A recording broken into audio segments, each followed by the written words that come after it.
জলোচ্ছ্বাস হয়ে গেল। হ্যাঁ, এই যে চন্দ্রগ্রহণ হলো, চন্দ্রগ্রহণ চন্দ্রের আকর্ষণের ফলে জোয়ার ভাটা হয়।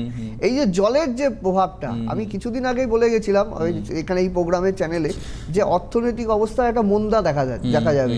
এই যে নেপালে এত বড় গন্ডগোলটা হলো, হ্যাঁ, এই যে বাংলাদেশে অশান্তি, বাইরে অশান্তি, আমাদের নিজেদের দেশেও নানা রকম পরিস্থিতি, সমস্যা, সংকুলতা আছে।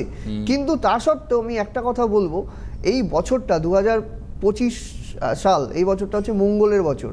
এই বছরে দেখবেন যে গুরুত্বপূর্ণ মানুষ কিন্তু মানে অকাল প্রয়াণটা ঘটছে। হ্যাঁ, এই যে সম্প্রতিকালে একটা জুবিন গার্গ, আমাদের কণ্ঠশিল্পী, বাংলা সিনেমায় তার অনেক বড় অবদান, হ্যাঁ, বাংলা, হিন্দি, আসামিয়া সমস্ত, তাকে যথেষ্ট সম্মান করি। কিন্তু ব্যাপারটা হচ্ছে যে তার মধ্যে এই যে বন্যা, এই যে এবছর মা দুর্গার আগমন হচ্ছে যে হাতিতে এবং গমন হচ্ছে নৌকাতে, হ্যাঁ, এই যে আগমন গমন, এই যে এই সময়ের পরিপ্রেক্ষিতে মানুষের জীবনে কিন্তু নানা রকম কিন্তু সমস্যা কিন্তু আসছে।